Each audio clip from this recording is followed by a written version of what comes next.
இந்த நாளின் செய்தியே இந்த நாள் தான்.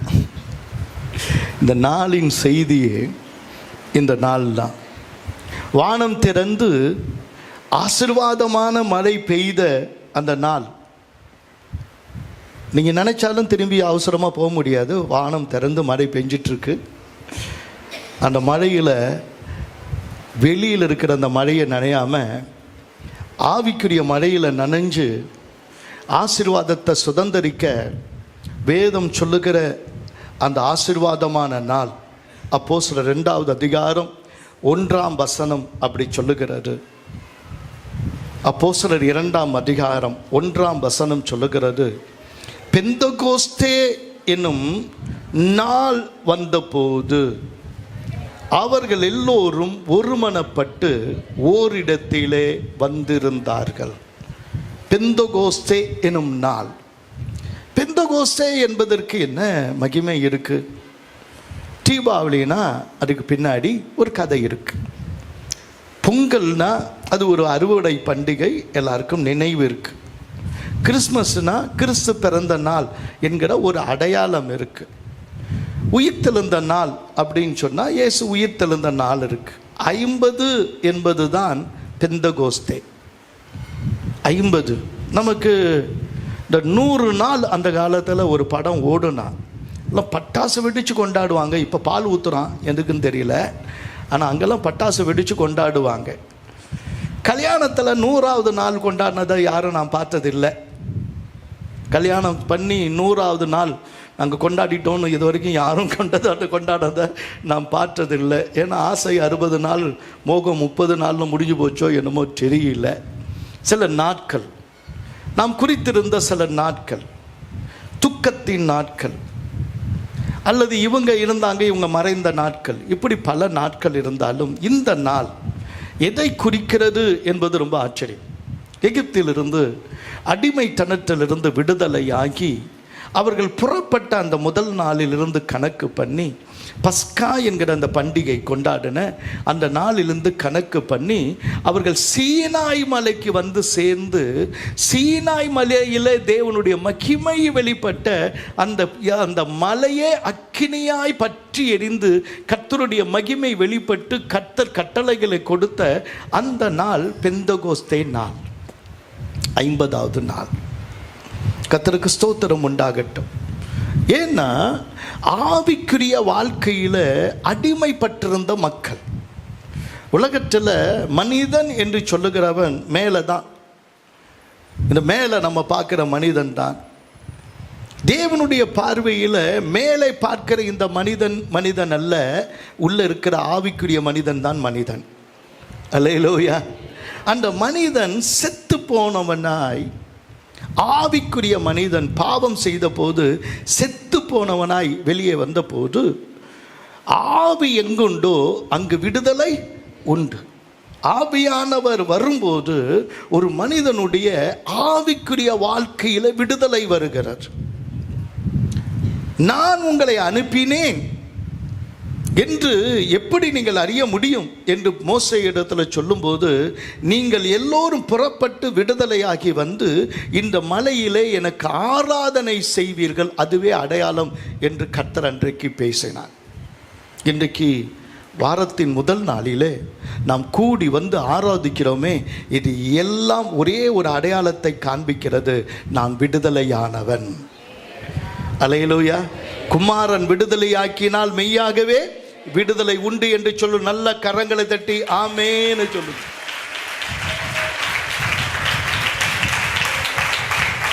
ஒரு மனைவி தன்னுடைய புருஷனிடத்தில் விவாகரத்து கேட்கிறார்.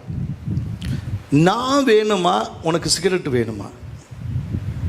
உண்மையாக நடந்தது. அப்போ அவன் சொன்ன வார்த்தை, பொடி, உன்னை கல்யாணம் பண்ணுறதுக்கு முன்னாடி இதை தாண்டி நான் கட்டிக்கிட்டேன், நீ இல்லாமல் நான் வாழ முடியும், ஆனால் சிகரெட் இல்லாமல் என்னால் என்ன பண்ண முடியாது, வாழ முடியாது சொன்ன ஆட்கள் உண்டு. ஒருத்தர் பாட்டில் வச்சுக்கிட்டு சொல்கிறான், உன்னால் நான் எவ்வளோ கேவலம் தெரியுமா ஆயிட்டேன், சொத்தை விட்டு விட்டேன், வேலையை விட்டு விட்டேன், நல்ல உடல் சுகம் இல்லை, மனைவி பிரிஞ்சிட்டா, அம்மா பிரிஞ்சிட்டாங்க, என் வீட்டில் யாரும் இல்லை, நான் அனாதை ஆகிட்டேன். இன்றைக்கி ஒன்றை குடிச்சிட்டு இனிமேல் உன்னை விட்டுறேன். நான் அதை விட முடியல. நம்முடைய வாழ்க்கையில் விட முடியாத 1000 காரியங்கள் உண்டு. நீங்கள் கொஞ்சம் யோசித்து பார்த்தீங்கன்னா, கர்த்தருக்குள்ள என்ன பெரிய நன்மையை கண்டீங்க அப்படின்னு ஒருவேளை கேட்டால், நான் அடிமையாக இருந்தேன், எனக்கு நான் விடுதலை ஆகியிருக்கிறேன். அப்படி சொல்கிறவங்க மாத்திரம் நல்லா கை தட்டி ஆமேன்னு சொல்லுங்க. அதுதான் பெந்தெகோஸ்தேயின் மகிமை. கர்த்தருக்கு ஸ்தோத்திரம் உண்டாகட்டும். ஒரு நாள் நம்ம என்ன சாப்பிட்டோம் என்பது ஒரு பெரிய கேள்வி.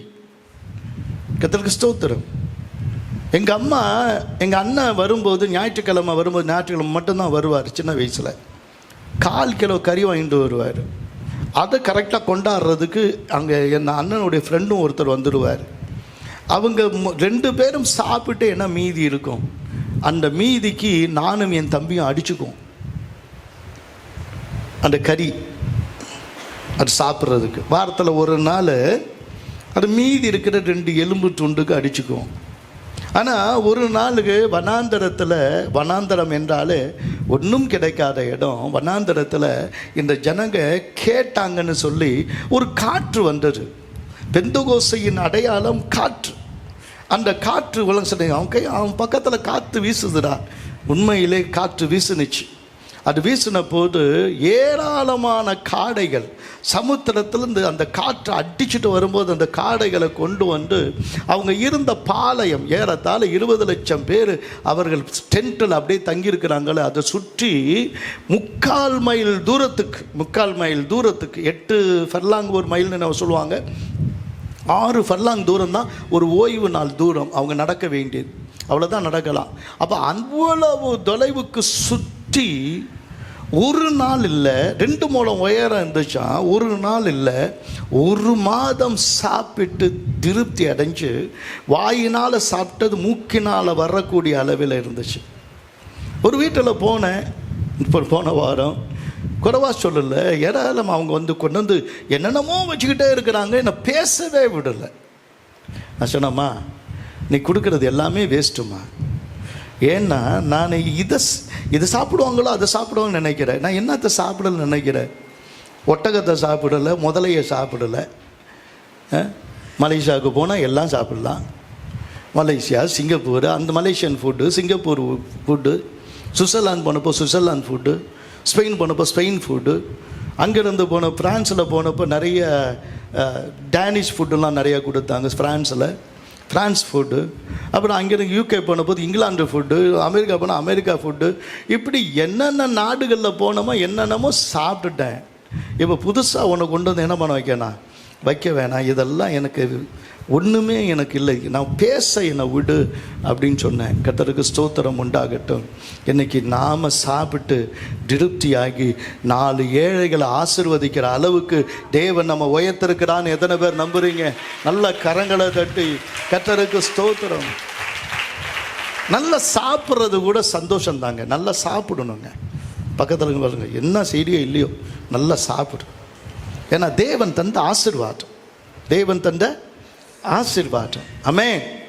தேவன் தந்த ஆசீர்வாதம். இதை சாப்பிட்டா என்ன பண்ணுமோ, அதை சாப்பிட்டா என்ன பண்ணுமோ, அதெல்லாம் தூக்கி போட்டேன் நான். இப்போ எனக்கு சரி, எனக்கு அதே தானாகவே பிடிக்கல. தேவனுக்கு மகிமை. இதை சாப்பிட்ட அந்த காரியம்லாம் எதை சாப்பிட்டாலும் ஒன்றும் ஆகாது. நல்லா சாப்பிடலாம் அப்படின்னா நீ பாக்கியவா, உனக்கு இணையானவன் கிடையாது. ஆமென். தேவன் அருமையாக அந்த காரியங்களை கொடுத்து ஆசீர்வதிச்சது விடுதலை.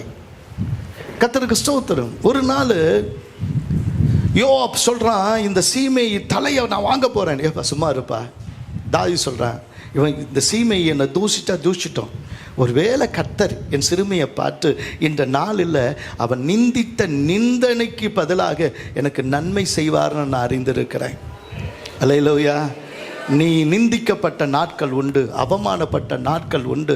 ஆனால் அவமானப்பட்ட அந்த இடத்திலேயே உன் தலையை இன்னைக்கு உயர்த்தி வைத்திருக்கிற கர்த்தர் இந்த நாளை உன் தலையை உயர பண்ணுகிற நாளாய் கர்த்தர் வைத்திருக்கிறாரு. அதற்கு நாம் நன்றி சொல்ல தேவனுடைய சமூகத்தில் நாம் ஆராதிக்க வந்திருக்கிறோம்.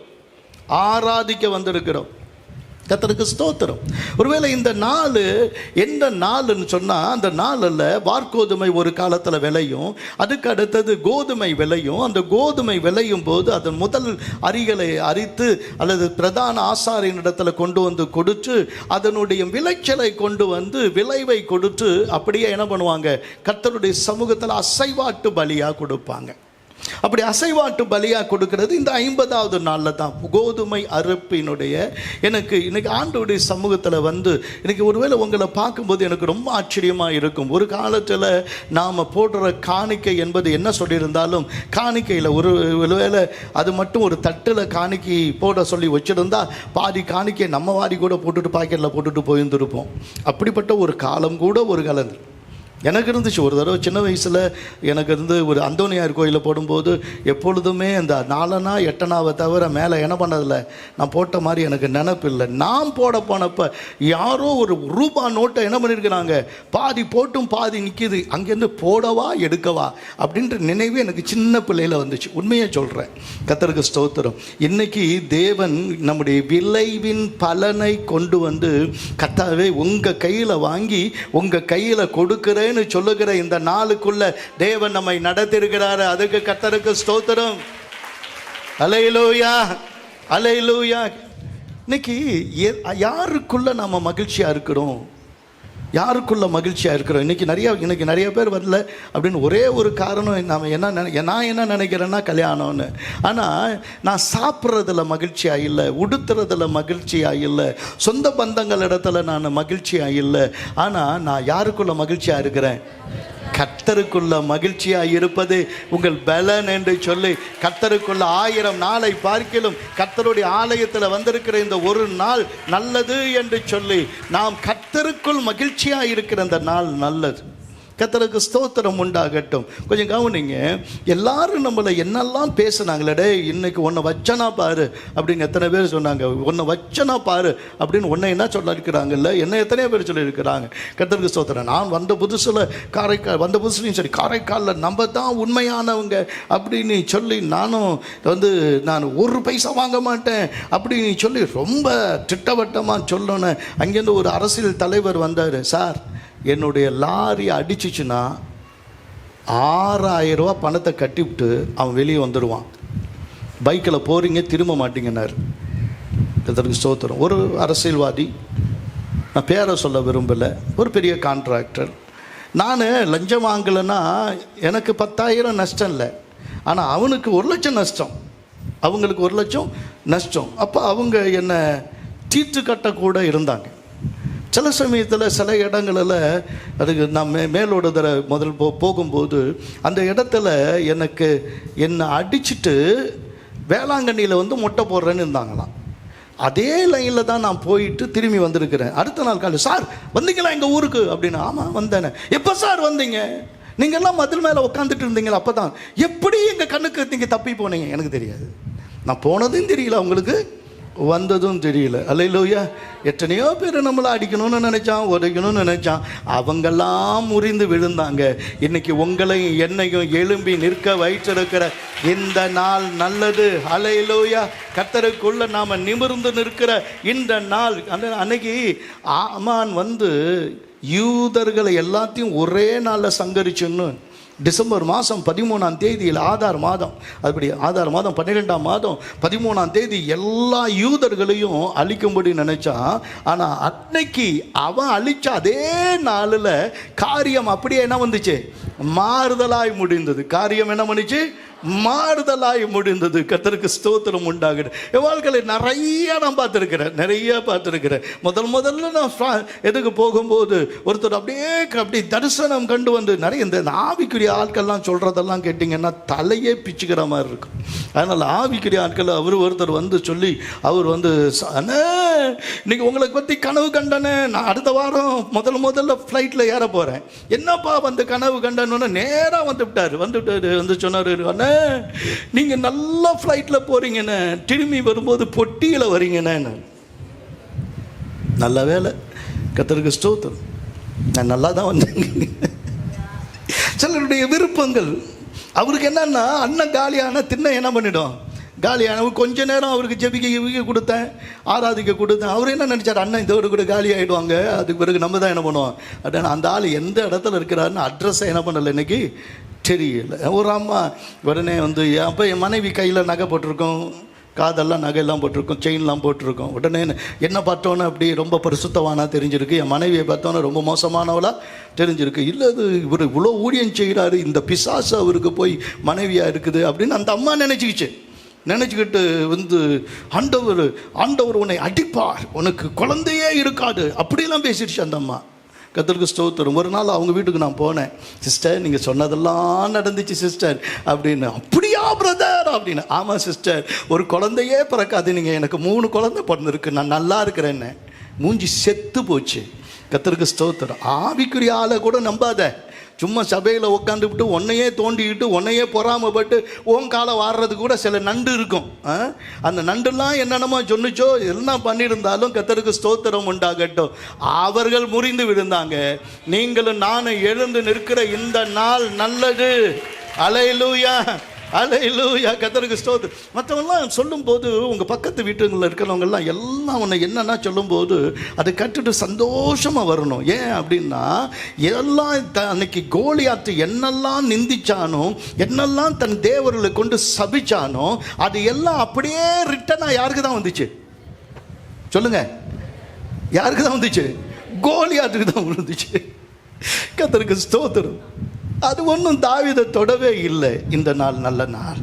அல்லேலூயா, கர்த்தருக்கு ஸ்தோத்திரம். இந்த நாள் நற்செய்தியை கேட்குற நாள். அன்னைக்கு 4 குஷ்டரோகிங்க போய் சீரியரின் பள்ளத்தாக அங்கே அவங்களுடைய கேம்ப் இருந்த இடத்துல பார்த்தா ஒருத்தவனும் இந்த எதிரிகள் கூட்டமே இல்லை. அவன் அப்படியே போட்டு போன அத்தனை அரிசி பருப்பு எல்லாம் எண்ணெய் எல்லாம் கோதுமை எல்லாம் அப்படியே கடந்தது. பொண்ணு மணி அவங்க சேர்த்து வச்சது எத்தனையோ போர்களில் போய் அவன் கொள்ளை அடித்தது எல்லாம் அன்றைக்கு அப்படியே இருந்துச்சு. சமாரியனுடைய நாட்டில் எலிசா தீர்க்கதரிசி சொல்ல, நாளைக்கு இந்த வாசல்களில் இப்படியா கோதுமை மாவும் விற்கும், கோதுமையும் விற்கும், இவ்வளோ எளிமையாக விற்கும், எல்லாருக்கும் ஏராளம் கிடைக்கும் சொல்லும்போது மந்திரி பிரதானி ஒருத்தன் சொன்னான், வானத்தின் பலகணைகளை திறந்தாலும் இப்படி ஒரு காரியம் நடக்குமா அப்படின்னு கேட்டான். அப்போ எலிசா சொன்னான், உன் கண்ணால் அதை பார்ப்ப, ஆனால் நீ அதில் என்ன பண்ண மாட்ட, புசிக்க மாட்டேன்னு சொல்லி.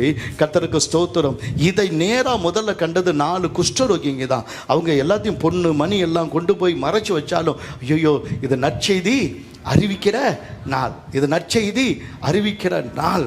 இன்னைக்கு நாம் இந்த பொல்லாப்பு செய்யக்கூடாது. எவ்வளோ பேர் பட்டினி கிடக்கிறாங்க அப்படின்னு சொல்லி அவங்களுக்கு இந்த சத்தியத்தை சொல்லணும் அப்படின்னு சொல்லும்போது எல்லாரும் வந்து கொள்ளை அடிச்சுட்டு போய் அவங்க சந்தோஷமாக அன்னைக்கு அப்படி கொண்டாடினது உண்மையானா, இன்னைக்கு கர்த்தர் உனக்கு நற்செய்தியை அறிவிக்கிற நாளை கொடுத்திருக்கிறார். பெந்தகோசை நாள் தான் உலக சுவிசேஷ நாள். பெந்தகோசை நாள் தான் உலகத்துக்கு சுவிசேஷம் அறிவிக்கிற நாள். எனவே இந்த நாளில் எல்லாத்தையும் கூட ஒரு மனிதனுக்கு நீங்கள் கொடுக்குற மிகப்பெரிய கிஃப்ட் எது தெரியுமா? 1 பவுன் நகை இல்லை, 1 லட்சம் ரூபாய் பணம் இல்லை, 10 கோடி ரூபாய் அல்ல நீ கொடுக்குற ஒரு பெரிய வீடு இல்லை. ஒரு மனிதனுக்கு நீங்கள் சுவிசேஷம் அறிவிச்சிங்கன்னா, இயேசுவை என்றைக்கு நீங்கள் அறிவிக்கிறீங்கனோ அதுதான் உண்மையான கிஃப்ட். இந்த நாள் நற்செய்தி அறிவிக்கிற நாளாய் தேவன் இந்த நாளை உங்களுக்கு கொடுத்திருக்கிற தேவன் நல்லவர். அல்லேலூயா, கரங்களை தட்டி கர்த்தரை மகிமைப்படுத்துங்க. அல்லேலூயா, தேவனுக்கு மகிமை உண்டாகட்டும். நான் அடிக்கடி யோசிப்பேன், சிலெல்லாம் அப்படி வாழ்கிறாரு இப்படி வாழ்கிறாரு அப்படின்னு சொல்லி கர்த்தருக்கு ஸ்தோத்திரம் நினைப்பாங்க. என்னோட ஒரு பெரிய ஊழியக்காரர், பெரிய கோடீஸ்வரர் கூட, அவர் வேற ஒரு வாட்ச், நல்ல வாட்ச் கட்டியிருக்கிறாரு. ஆனால் என்ன வாட்ச் இது என்ன வாட்ச் அப்படின்னு கேட்டார். நல்ல வாட்ச் தான் கட்டியிருக்கிறேன் அப்படின்னு சொல்லி. நல்ல வச்சு இதில் என்ன பார்க்கலாம் அப்படின்னா, இதில் இசிஜி பார்த்துக்கலாம், ஹார்ட் சம்மந்தமானதை பார்த்துக்கலாம், அல்லது பிளட் ப்ரெஷர் சம்மந்தமானதை பார்த்துக்கலாம், பிபிஎம் அதெல்லாம் பார்த்துக்கலாம். அப்புறம் நான் ஒரு நாளைக்கு எவ்வளோ நடக்கிறேன், எவ்வளோ நான் நான் என்ன எக்ஸசைஸ் பண்ணுமோ அந்த எக்ஸசைஸ் பண்ணுறேன்னா அப்படிலாம் சொல்லி பலதாக பண்ணியிருக்கிறேன். அலாம் வச்சுக்கலாம், ஃபோன் பேசிக்கலாம், இப்படி பல காரியங்களை நான் சொல்லும்போது, இவ்வளோ நல்ல வாட்ச் நீங்கள் வச்சுருக்கிறீங்களா? நான் சொன்னேன், என் ஃபேமிலியில் என் பர்த்டேக்கு என்ன பண்ணாங்க, எல்லோரும் சேர்ந்து என்ன பண்ணாங்க, வாங்கி கொடுத்தாங்க. உங்களுக்கு என்ன அது அதில் அப்படி நான் மனசுக்குள்ளே என்ன பண்ணிட்டேன், உங்களுக்கு இல்லைன்னா அதுக்காக என்ன அது அப்படின்னு சொல்லி. கர்த்தருக்கு ஸ்தோத்திரம். இனிமேல் தேவனுடைய ஊழியத்தை செய்கிற நீங்கள் யாராக இருந்தாலும் நற்செய்தி அறிவிக்கிற உங்களை தேவன் எல்லா விதத்திலும் மற்றவங்களுக்கு முன்னாடி மேன்மையாக தான் வைக்க போகிறாரு. அல்லேலூயா, கர்த்தருக்கு ஸ்தோத்திரம். நல்ல செய்தியை நான் சொல்ல நான் நல்லா தானே இருப்பேன். பக்கத்தில் இருக்கிறவங்க கையை பிடிச்சி சொல்லுங்கள், நல்ல செய்தியை சொன்னால் நான் நல்லா தானே இருப்பேன். உனக்கு எதுக்கு இவ்வளோ போகிறான்னு சொல்ல வேணாம், அப்படி வேணாம், விடுங்க. நல்லா தானே இருப்பேன். ஆமென். நல்லா இருப்பீங்களா, இருக்க மாட்டீங்களா? ஆமென். நல்ல செய்தியை சொல்லுற ஒரு நல்ல நாளை கர்த்தர் கொடுத்தார். அந்த நாளுக்கு பேர் தான் பெந்தகோசை நாள். இத்தனை பேர் ஆமேன்னு சொல்லுவாங்க. அதனால தான் சங்கீதம் 118:24 சங்கீதம் 118:24 29 வரைக்கும் அந்த வசனம் தொடர்கிறது. இது கர்த்தர் உண்டு பண்ணின நாள், இதில் கலிகூர்ந்து மகிழ கடவும். எப்படி இது கலிகூர்ந்து? ஆவிக்குரிய சந்தோஷம்தான் உண்மையான சந்தோஷம். அதிலே மகிழ கடவும். கர்த்தாவே ரட்சியும், கர்த்தாவே காரியத்தை வாய்க்க பண்ணும், கர்த்தருடைய நாமத்தினால் வருகிறவர் ஸ்தோத்தரிக்கப்பட்டவர், கர்த்தருடைய ஆலயத்திலிருந்து உங்களை ஆசீர்வதிக்கிறோம் என்று சொல்லி இன்னைக்கு கர்த்தருடைய ஆலயத்தில் வருகிற ஆராதனை நாளாய் இந்த நாள் அமைந்திருக்கிறது. அல்லேலூயா. யார் நல்லா இருப்பாங்க? ஒருவேளை சிலர் என்ன சொல்கிறாங்கன்னா, இங்கே சனிக்கிழமை தானே ஆராதனை நாள், அது தானே சாபத்து நாள் அப்படின்னு 7ஆம் நாள்காரர்கள் அப்படின்னு ஒரு கூட்டம் இருக்கிறாங்க. பைபிளை வாசிங்க அப்படின்னு பார்த்தா யாத்திராகமம் 20ஆவது அதிகாரம் 8ஆம் வசனத்தை எடுத்து அவங்க வாசிப்பாங்க. ஓய்வு நாளை பரிசுத்தமாய் ஆசரிக்க நினைப்பாயாக, 6 நாளும் நீ வேலை செய்து உன் கிரியையெல்லாம் நடப்பிப்பாயாக. 7ஆவது நாள் உனக்கு என்னது? ஓய்வு நாள். 7ஆவது நாள் ஓய்வு நாள். அப்போ 7ஆவது நாள், அப்படி 7ஆம் நாள் தானே ஓய்வு நாள். கர்த்தருக்கு ஸ்தோத்திரம். ஏன் வாரத்தில் முதல் நாள் வச்சா என்ன அப்படின்னு ஒரு கேள்வி எனக்கு உண்டு. ஏன்னா கொலைசியர் 2ஆவது அதிகாரம் 14ஆம் வசனத்திலேருந்து வாசிக்கும் போது, கொலைசியர் 2ஆவது அதிகாரம் 14ஆம் வசனத்திலேருந்து வாசிக்கும் போது அந்த வசனம் சொல்லுது, நமக்கு எதிரிடையாகவும் கட்டளைகள்லாம் நமக்கு விரோதமாகவும் இருந்த கையெழுத்தை குலைத்து அதில் நடுவில் இராதபடி எடுத்து சிலுவையில் ஆணி அடித்து துரைத்தனங்களையும் அதிகாரங்களையும் உரிந்து கொண்டு வெளியரங்கமான கோலமாக்கி அவைகளின் மேல் சிலுவையிலே வெற்றி சிறந்தார். 4 நட்சத்திரம் நேரம், அந்த இது குளிகை காலம், இது யமகண்டம். சாவு வரதெல்லாம் யமகண்டத்தில் தான் வரும். நல்ல நேரமெல்லாம் எப்போ வரும்? கல்யாணம் பண்ணுற நேரத்தில் தான் வரும். நீ பிறந்த நேரம் நட்சத்திரத்திலேயே நட்சத்திரம் பெரிய நட்சத்திரமாக இருப்ப. இதெல்லாம் கட்டுக்கதை. இதெல்லாம் எல்லாத்தையும் கர்த்தர் என்ன பண்ணிட்டாரு? ஒழிச்சிட்டாரு. கர்த்தருக்கு ஸ்தோத்திரம். தேவனுக்கு மகிமை. நான் கல்யாணம் பண்ண நாள், கல்யாணம் பண்ண நேரம் யமகண்டம். அந்த யமன் யாருன்னு எனக்கு கேட்காதீங்க, யமகண்டம். என் மனைவியினுடைய ஜாதகத்தில் என்னன்னா, கல்யாணம் பண்ணுற புருஷன் செத்துருவான். அதை தெரிஞ்சு தான் கல்யாணம் பண்ணேன். அதனால தான் நான் நல்லா இருக்கிறேன். நான் ஒரு பொண்ணு ஒருத்தருக்கு கல்யாணம் பண்ணி வச்சேன். அந்த பொண்ணு பேர் லட்சுமி. கல்யாணம் பண்ணி வைக்கும்போது அங்கே ஊரில் இருந்தவங்க, ஊரில் வச்சு கல்யாணம், ஊரில் இருந்து ஒரு சார் சீக்கிரம் கல்யாணம் முடிங்க என்ன நேரம் முடியுது சார், என்ன இதுதான் நல்ல நேரம், என்ன நேரம் சொல்லுவாங்க, அதை சுப முகூர்த்த நேரம் என்ன பண்ணுது முடியுதுன்னு. நான் இழுத்தேன் 1 மணி நேரம் 1.5 மணி நேரம் போல தான் சுப முகூர்த்தம் முடியும் தெரியும். அன்னைக்கு பிரசங்கத்தை பிடிச்சி இழுத்து எல்லாம் கண்ணாபண்ணன் திட்டிட்டு இருக்கிறான். விட்டுல நான் கல்யாண பிரசங்கத்தை, அதுவும் ஊரில் முடிச்சு ஐயோயோ யமகண்ட ஆரம்பிச்சது. அப்போ விட்டுடா தாலியன்னு சொல்லி கொடுத்தது. கர்த்தருக்கு ஸ்தோத்திரம். கட்டி அந்த லட்சுமியை கட்டி, கர்த்தருக்கு ஸ்தோத்திரம். இன்னைக்கு நடராஜன் நல்லா தான் இருக்கிறாரு. எனக்கு விடுதியூரில் சபையை நடத்துகிறாரு. அவருக்கும் 3 பிள்ளை என்ன மாதிரியே. அல்லேலூயா. இந்த நேரத்தை பார்க்குற ஆளு போல இருக்கு, எல்லாம் காலத்தை பார்க்குறாரு. அல்லேலூயா 4 கை உயருது. அல்லேலூயா. நேரம் காலம் பார்த்தீங்க, மூக்கறுத்துரும். ஆண்டவர் இதெல்லாத்தையும் முடிச்சிட்டார். என்ன பண்ணிட்டாரு? கர்த்தருக்கு ஸ்தோத்திரம். நான் அது இப்போ கொஞ்ச நேரத்துக்கு முன்னாடி ஒரு பொண்ணை பார்த்து, அது நான் அந்த முகத்தை எங்கே பார்த்த மாதிரி இருக்குது அப்படின்னு சொல்லி பார்த்தேன். அந்த பார்த்தோன்னே என்னடா அது, இந்த பொண்ணு இங்கே பார்த்த மாதிரி இருக்குது. கடைசியில் பார்த்தா அந்த பொண்ணு வெளியூர்லேருந்து வந்திருக்கிறாங்க, அவங்க இங்கே இருக்கிறாங்க, சபையெல்லாம் இருக்கிறது தெரியும். ஆனால் சபைக்கு போனால் அந்த ஊரில் ஏதாவது பிரச்சனை பண்ணிடுவாங்களோன்னு சபைக்கு போகாமல் வீட்டிலேயே உட்காந்து ஜெபம் பண்ணிட்டு இருக்கிறாங்க. வீட்டுக்குள்ளேயே ஜெபம் பண்ணிட்டு இருக்காங்க. அப்புறம் ஜெபம் பண்ணிட்டு பார்த்தா கடைசியில் பிசாசு அதை பிடிச்சிச்சு. கொஞ்சம் கொஞ்சமாக போன பிசாசெல்லாம் அது முகமே விகாரம் ஆயிடுச்சு. நடக்க முடியல, நிற்க முடியல, புத்துன்னு விழுது. என்னிடத்துல வந்தோன்னே நான் சொன்னேன், உடனே பார்த்துன்னு சபைக்கு போகலையா, ஏன் போகல அப்படிலாம் கேட்டுட்டு எல்லா பிசாசும் போனதெல்லாம் உள்ளே வந்துருச்சோமா அப்படின்னு. ஆமாண்ணே, அங்கே எங்கள் தாத்தா வச்சுருந்த ஒரு அலமாரியை பார்த்தே பயந்துட்டு இருந்துச்சு, அந்த அலமாரியை தூக்கி போட்டு உடைச்சிட்டேன் அப்படின்னு. இப்போ போயிடுச்சா அப்படின்னு கேட்டேன். போகலை அப்படின்னு. அப்போ அடுத்தது நீ டிவியை பார்த்து சொல்லு, அதில் தான் பிசாசு இருக்குன்னு அதை தூக்கி போட்டு என்ன பண்ணுவாங்க, உடைப்பாங்க. அப்புறம் பார்த்தா நிறைய காது கழுத்து கையெல்லாம் நிறைய நகையெல்லாம் போட்டுருந்துச்சு. இது பிசாசு பிடிச்சிருந்தாலும் இது போட்டிருக்கு. அதனால் போட்டோன்னு நான் சொன்னேன், அம்மா இதில் தான் பிசாசு இருக்குன்னு சொல்லுவாங்க, அப்போ நீ அதை தூக்கி போடும்போது சொல்லு, நான் 4 பேரோட என்ன பண்ணிக்கிறேன், கேட்ச் பிடிச்சிக்கிறேன் அப்படின்னு. சிரிச்சு பிசாசு பிடிச்சிருந்தா இதில் கரெக்டாக இருக்குது. அது சிரிச்சது. அப்போ இதுக்கு மட்டும் தெரியுது இல்லை எதை தூக்கி போடணும் எதை தூக்கி போடக்கூடாதுன்னு. ஒழுங்காக வா. சபை கூடி வர்றதில் என்ன பண்ணக்கூடாது, விட்டுட கூடாது. தேவனை ஆராதிக்கிறதை விட்டதுனால தான் பிசாசு என்ன பண்ணிச்சு, உள்ளே வந்துச்சு. இன்னைக்கு பார்க்குறேன் அந்த முகமே வித்தியாசமாக இருக்குது. இந்த பொண்ணு தானே, ஆனால் நான் தானே அப்படின்னு அது பேரை சொன்னதான் நம்பினேன். அது முகமே மாறி இருக்குது. கர்த்தருக்கு ஸ்தோத்திரம் உண்டாகட்டும். உன் முகத்தை பிரகாசிக்க பண்ணுகிற நாள் இதுதான்.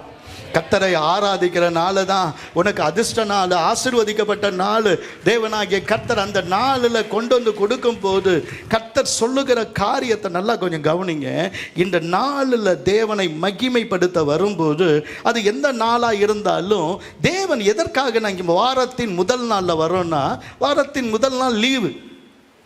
இதுவே கல்ஃப் கண்ட்ரிஸ் போனோன்னா, வளைகுடா நாடுகளுக்கு போனால் வெள்ளிக்கிழமை தான் என்னது லீவு. அங்கே ஆராதனை நாள் எது, வெள்ளிக்கிழமை தான். நம்ம நாளை கும்பிட்றவங்க கிடையாது. நம்ம யாரை கும்பிட்றவங்க, இயேசுவை கும்பிட்றவங்க. கொஞ்சம் கையை வைத்து, நம்ம யாரை கும்பிட்றவங்க, நாளை கும்பிடல, இயேசுவை கும்பிட. வாரத்தின் முதல் நாள் என்று ஏன் வச்சிருக்கிறோம் அப்படின்னா, யோவான் 20வது அதிகாரம் 1ஆம் வசனத்தில், யோவான் 20வது அதிகாரம் 1ஆம் வசனத்தில், வாரத்தின் முதல் நாள் காலையில், வாரத்தின் முதல் நாள் காலையில் அதிக இருட்டோடு மகதலேனா மரியாள் கல்லனிடத்துக்கு வந்து கல்லறையை அடைத்திருந்த கல் எடுத்து போட்டிருக்க கண்டாள். என் மரணத்தை ஜெயித்த நாள், பாதாளத்தை ஜெயித்த நாள், என் இயேசு உயிர்த்த நாள்.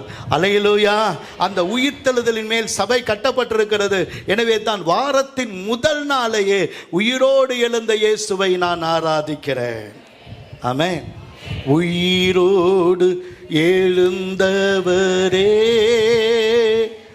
உம்மை ஆராதனை செய்கிறோ, ஜீவனின் அதிபதியே உம்மை ஆராதனை செய்கிறோ. கர்த்தரை ஆராதிக்கிற நாள், தேவனுக்கு மகிமையான நாள். நீங்கள் கவனிங்க, அப்போஸ்தலர்கள் எப்போ அப்பம் பிட்டாங்க, எப்போ ஆராதிச்சாங்க அப்படின்னு வாசிக்கும் போது அப்போஸ்தலர் 20வது அதிகாரம் 7ஆம் வசனத்தை வாசிக்கும் போது, அப்போஸ்தலர் 20ஆம் அதிகாரம் 7ஆம் வசனத்தை வாசிக்கும் போது, வாரத்தின் முதல் நாளிலே அப்பம் பிற்கும்படி சீஷர்கள் கூடி வந்திருக்கையில் பவுல் மறுநாளிலே புறப்பட வேண்டும் என்றிருந்து அவர்களோடு சம்பாஷித்து நடு ராத்திரி மட்டும் பிரசங்கித்தான். வாரத்தின் முதல் நாளிலே அப்பம் பிற்கும்படி சீஷர்கள் என்ன பண்ணாங்க, கூடி வந்தாங்க. நாம் கூடி வந்த வாரத்தின் முதல் நாள் நான் கர்த்தரை ஆராதிக்கிறேன். வாரத்தில் கடைசியாக போய் கர்த்தரை ஆராதிக்கல, முதல் கர்த்தருடையது. என்னது, முதல் கர்த்தருடைய. நீ முதல்ல கர்த்தருக்கு கொடுத்தா உன்னை முதலாளியாக கர்த்தர் வச்சிருப்பார். ஆமென். சொல்லுங்க, கையை பக்கத்தில் இருக்க கையை கொடுத்து சொல்லுங்க, நீ முதல் கர்த்தரை நேசிச்சினா கர்த்தர் உன்னை முதலாளியாக வைப்பார். அல்லேலூயா. போகும்போது ஒருத்தர் பார்த்து முதலாளி எப்படி இருக்கிறீங்க அப்படி சிரிச்சிட்டுலாம் சொல்லக்கூடாது. சந்தோஷமாக முதலாளி எப்படி இருக்கிறீங்க கேட்கணும். ஏன்னா இன்னையிலேருந்து முதல்ல யாருக்கு கொடுக்குறீங்க, கர்த்தருக்கு கொடுக்குறீங்க. கர்த்தர் உங்களை என்ன பண்ணுவார், நல்லா ஆசீர்வதிப்பார். ஆமென். கர்த்தருக்கு ஸ்தோத்திரம். நீங்க கவனிங்க, வெளிப்படுத்தல் 1வது அதிகாரம் 10ஆம் வசனத்துல யோவானுக்கு உயிர்த்தெழுந்த இயேசு உலகத்தின் கடைசி வரை என்ன நடக்க போகிறது என்பதை வெளிப்படுத்தும் போது அந்த வசனம் சொல்லுது, கர்த்தருடைய நாளில் ஆவிக்குள்ளானேன். அவர் உயிரிழந்த நாளை தான் கர்த்தருடைய நாள். அதுல ஆவிக்குள்ளானேன் என்று சொல்லப்பட்டு, நாம் ஆவிக்குரியவர்கள், ஆவியோடு தேவனை மகிமைப்படுத்துகிறவர்கள். ஆனால் இதனுடைய பிரச்சனை என்ன என்று நீங்கள் கேட்பீங்கன்னா, அந்த வசனம் சொல்லுகிறது, என் பரிசுத்த ஏசாயா 58வது அதிகாரம் 13ஆம் வசனம் 14ஆம் வசனத்தில், ஏசாயா 58வது அதிகாரம் 13ஆம் வசனம் 14ஆம் வசனத்தில், நான் ஏன் இந்த வசனத்தை நான் எடுத்தேன் அப்படின்னா, 11ஆம் வசனம் என்ன சொல்லுதுன்னா, கர்த்தர் நித்தமும் உன்னை நடத்தி மகாவறட்சியான காலத்திலும் உன் ஆத்துமாவை திருப்தியாக்கி உன் எலும்புகளை தினமுள்ளதாக்கி நீ நீர்ப்பாய்ச்சலான தோட்டத்தை போலவும் வற்றாத நீரூற்றை போலவும் இருப்பாய். நிறைய வீடுகளில் இந்த வசனம் தான் இருக்கு. நீ நீர்ப்பாய்ச்சலான தோட்டத்தை போலவும் வற்றாத நீரூற்றை போலவும் இருப்பாய். அந்த வசனம் உன் வாழ்க்கையில் நிறைவேறணும்னா இந்த 58வது அதிகாரம் 13ஆம் வசனம் 14ஆம் வசனம் நீ செய்யணும். அந்த வசனம் என்ன சொல்லுதுன்னா, என் பரிசுத்த நாளாகிய ஓய்வு நாளிலே உனக்கு இஷ்டமானதை செய்யாதபடி உன் காலை விலக்கி உன் வழிகளின்படி நடவாமலும் உனக்கு இஷ்டமானதை செய்யாமலும் உன் சொந்த பேச்சை பேசாமலும் ஓய்வு நாளை என்ன நாளா நினைக்கணுமா? மன மகிழ்ச்சியின் நாள் என்றும் கர்த்தருடைய பரிசுத்த நாளை மகிமையின் நாள் என்றும் சொல்லி அதை நீ மகிமையாக எண்ணுவாயானால், கர்த்தருடையதை கர்த்தருக்கு நீ கொடுத்தால், கர்த்தரை மகிமைப்படுத்தினால், இதில் என்ன இது அப்படின்னு சொன்னால், இந்த பெந்தகோஸ்தே நாள் தான் சபையை தேவன் கொண்டு வந்த நாள். ஏன்னா வசனம் சொல்லுது, ரட்சிக்கப்படுகிறவர்களை கர்த்தர் அனுதினமும் சபையில் கொண்டு வந்து என்ன பண்ணாரு? சேர்த்தார். புரியுதா உங்களுக்கு? அப்போ இந்த பெந்தகோஸ்தே நாளிலிருந்து சபை உருவாகிறது. எனவே இந்த சபை வந்த நாளை நாம் வெறுமையாக கொண்டாட முடியாது. நிறைய பேர் சபையை சரியாக புரிஞ்சிக்கல, சபையை சரியாய் புரிஞ்சுக்கல. நல்லா கவனிங்க, ஒரு மனுஷனை கர்த்தரிடத்தில் வழி நடத்தவே, இயேசுவினிடத்தில் வழி நடத்தவே ஒரு இயக்கம் இருக்குமானால், ஒரு இயக்கம், உயிருள்ள ஒரு இயக்கம் இருக்குமானால், ஒரு அமைப்பு இருக்குமானால், அதுதான் சபை. அல்லேலூயா, கர்த்தருக்கு ஸ்தோத்திரம். ஒருவேளை இந்த சபை இல்லாமல், ஒரு கட்டடம் இல்லாமல் நான் ஒரு தனி மனிதனாகவே இருந்து விட்டு போயிருக்கலாம். நீங்களும் தனியாக இருந்து போயிடலாம். ஆனால் உங்களையும் என்னையும் கர்த்தர் அவருக்குள்ள நடத்தணும்னு விரும்பினார். கிறிஸ்துவை அறிவிப்பது தான் சபையினுடைய நோக்கம். இன்னொரு பெரிய வேடிக்கை என்னன்னா தெரியுமா? ஒரு வீட்டில் பார்த்தீங்கன்னா, அல்லது ஒரு ஹோட்டலில் அல்லது ஒரு தொழில் நிறுவனத்தில் அவுட்சைடர்ஸ் ஆர் நாட் அலவுடுன்னுவாங்க. அவுட்சைடர்ஸ் நாட் அலவுட், வெளியே இருக்கிற ஆட்களில் உள்ளே வர்றதுக்கு அனுமதி இல்லைன்னு. ஆனால் ஒரு கட்டடமோ அல்லது சபையோ எதுக்காக இயங்குதுன்னா, வெளியில் இருக்கிற அவ்வளோ பேரையும் உள்ளே இழுத்துக்கிறதுக்காக இருக்கு. அல்லேலூயா. தன்னிடத்தில் வருகிற ஒருவனையும் கர்த்தர் புறம்பே தள்ளமாட். அவருடைய அன்பு எல்லாரும் என்ன பண்ணுது? இழுக்கிறதுக்காகவே சபையை கர்த்தர் வச்சிருக்கிறார். ஒரு சபை ஒரு சாதாரணமாய் உண்டாக்கப்படலை. இயேசுவின் இரத்தத்தால், அவருடைய வியர்வையால், அவருடைய கண்ணீரினால் உண்டாக்கப்பட்டது தான் சபை. முதல் நூற்றாண்டில் லட்சமான பேர் தங்களுடைய உயிர்களை கொடுத்து, இதுவரைக்கும் எத்தனையோ பேர் ஜீவனை கொடுத்து இரத்த சாட்சியாகி, அந்த இரத்த சாட்சிகளின் இரத்தமாகிய வித்தில் தான் சபையானது வளர்ந்து கொண்டிருக்கிறார். கர்த்தருக்கு ஸ்தோத்திரம். வெறும் சாதாரணமாக இது வரல. ஒருவேளை இவங்க சில ஆட்களுக்கு எந்த சபையுமே சரியில்லை.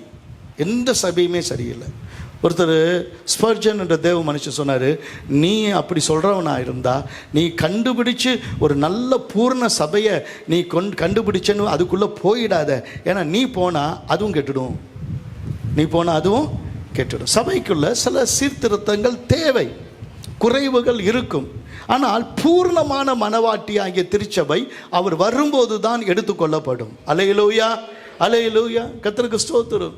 எவ்வளவு பேர் சபையில் இருக்கிறாங்க என்பது சபையினுடைய அங்கத்தினரை வைத்து சபைக்கு மதிப்பில்லை. எவ்வளவு பேரை வெளியில் ட்ரெயின் பண்ணி ஊழியராக மிஷனரியாக அனுப்பியிருக்கிறோமோ அதுதான் சபையினுடைய மேன்மை.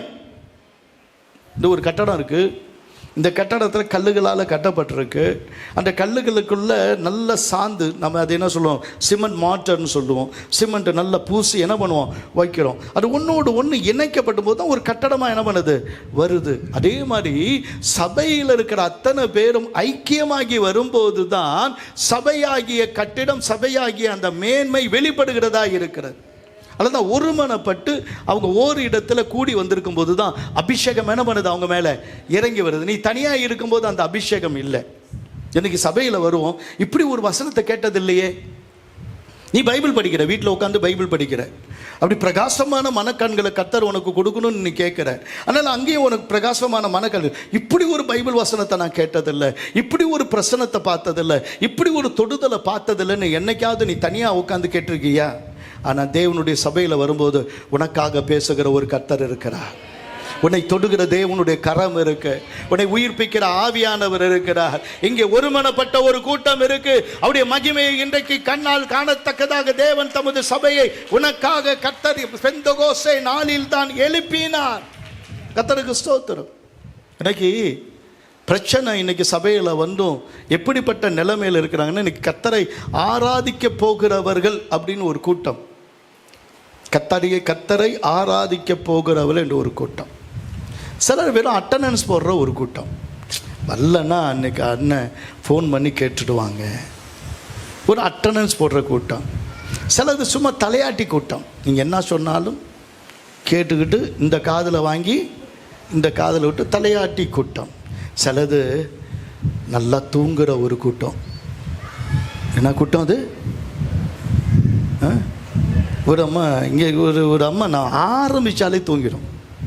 நான் பேசவே வேணாம், நான் வாயை திறந்து நான் பாடக்கூட வேணாம். நான் பாடுனா ஒரு வேளை தாலாட்டமாக இருக்குதுன்னு நினைக்கலாம். நான் பேச ஆரம்பித்தாலே தூங்கிடும்.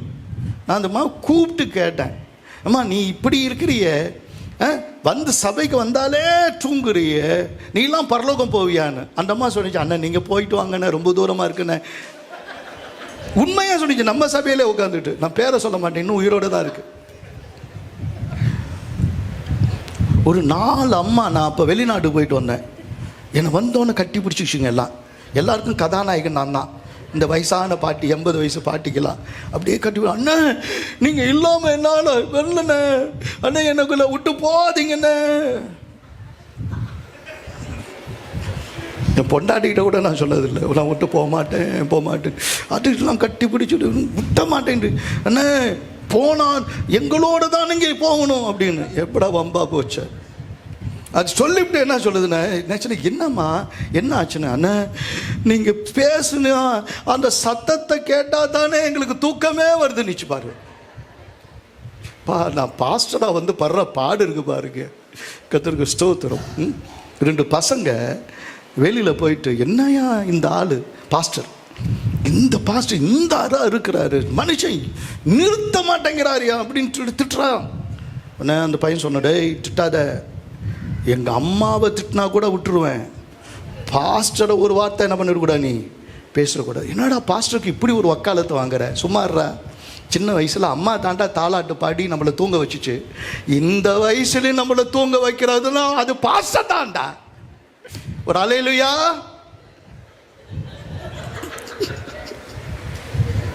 கர்த்தருக்கு ஸ்தோத்திரம். சில தூங்குறதுக்குன்னு அப்படி வந்து அப்படி போகிறது. கர்த்தருக்கு ஸ்தோத்திரம்.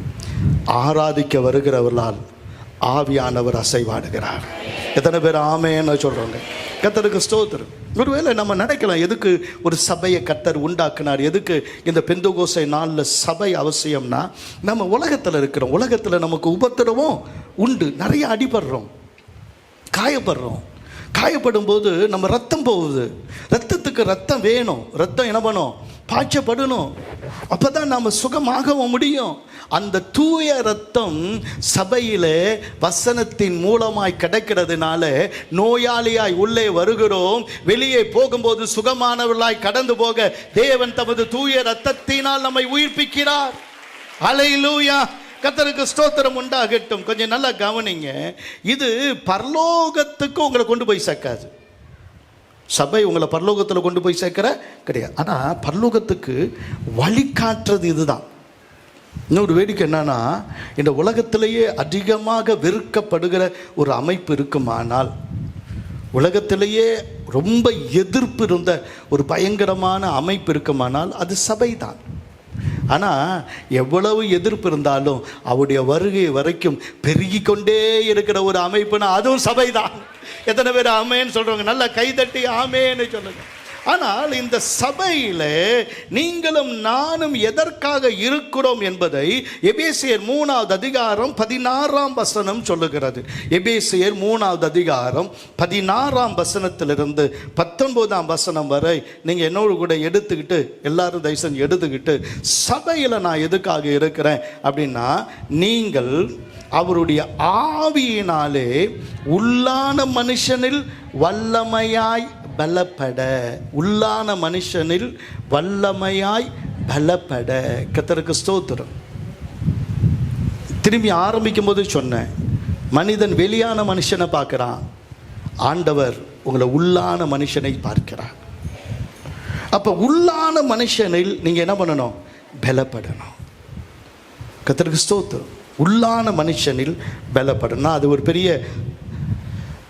ஒரு பிரசங்கமாக. உள்ளான மனுஷன் என்னென்ன செய்வான்? உங்களுடைய சிந்தனை தான் உங்களுடைய உள்ளான மனுஷன். உங்களுடைய குணங்கள் தான் உள்ளான மனுஷன். உங்கள் எண்ணங்கள் தான் உள்ளான மனுஷன். உங்களுடைய அறிவு, உங்களுடைய யோசனை, உங்களுடைய ஞானம் எல்லாமே உள்ள இருக்கு. உங்கள் ஆவிக்குரிய மனுஷன், உங்களுடைய பரிசுத்தம், நீதியை தேடுறது உள்ள இருக்கு. நீதியை தேடலனா, உண்மையை தேடலனா உள்ளாத மனுஷனுக்கு அர்த்தமே இல்லை. வாழ்க்கை என்பது வெளியான சாப்பிட்றதும் உடுத்துறதும் இல்லை. வாழ்க்கை என்பது உடுத்துறதும் சாப்பிட்றதும் இல்லை.